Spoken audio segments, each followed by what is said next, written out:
ഇവിടെ അവനുണ്ട്, എന്റെ അർജുൻ. പിന്നെ ഞാൻ എങ്ങനെ ഒറ്റയ്ക്കാവും? അവനെ കൊണ്ടല്ലാതെ ഞാൻ ഇനി നാട്ടിലേക്കില്ല. അത് ഞാൻ അവന്റെ അമ്മയ്ക്ക് കൊടുത്ത വാക്ക.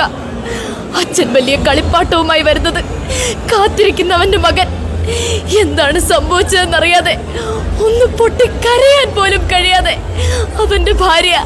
ഇവരോടൊക്കെ ഞാൻ എന്ത് സമാധാനമാണ് പറയാ? ഇല്ല, ഇവിടെ കിടന്ന് മരിക്കേണ്ടി വന്നാലും അവനെ കൊണ്ടല്ലാതെ ഞാൻ ഇനി നാട്ടിലേക്കില്ല. അർജുൻ, നീ എവിടെയാ? നീ എവിടെയാ?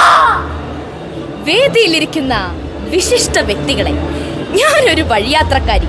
ഇതുവഴി പോയപ്പോൾ ഒന്ന് കയറി എന്നേ ഉള്ളൂ. സ്ഥലം മാറിപ്പോകുന്ന ഉദ്യോഗസ്ഥന്റെ പേരിൽ കുറച്ച് ആരോപണങ്ങൾ ലഭിച്ചിട്ടുണ്ട്. കഴിഞ്ഞ 2-3 ദിവസങ്ങളിലായി ഒരു പെട്രോൾ പമ്പിന്റെ NOC സംബന്ധിച്ച കാര്യത്തിനായി ഞാൻ ഈ ഉദ്യോഗസ്ഥനെ വിളിക്കുകയുണ്ടായി. അപ്പോഴെല്ലാം ലാൻഡ് വെരിഫിക്കേഷൻ കഴിഞ്ഞിട്ടില്ല എന്ന തൃപ്തികരമല്ലാത്ത മറുപടിയാണ് എനിക്ക് ലഭിച്ചത്. പക്ഷേ ഇന്നലെ ഞാൻ അപേക്ഷകനെ കണ്ടപ്പോൾ പറഞ്ഞത് NOC ശരിയാക്കി കിട്ടിയെന്ന്. അതെങ്ങനെ ശരിയാക്കി കിട്ടിയെന്ന് എനിക്ക് മനസ്സിലായി. 2 ദിവസം, വെറും 2 ദിവസം മാത്രം മതി തെളിവുകൾ സഹിതം പുറത്തു വരാൻ. സ്ഥലം മാറിപ്പോകുന്ന ഉദ്യോഗസ്ഥനോട് എനിക്കൊന്നേ പറയാനുള്ളൂ, പുതിയ ജില്ലയിലെങ്കിലും താങ്കൾ ജോലിക്ക് കയറുമ്പോൾ ഇതുപോലെയാകരുത്.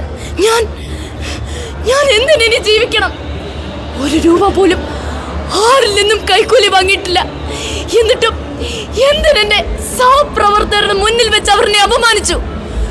സോഷ്യൽ മീഡിയയിലൂടെ ഇതവർ പുറം ലോകത്തെ അറിയിച്ചാൽ ആദർശവാനായ ഞാൻ ഒരു കൈക്കൂലിക്കാരനാണെന്ന് എന്റെ കുടുംബം, എന്റെ നാട്ടുകാർ എല്ലാവരും വിധിയെഴുതും.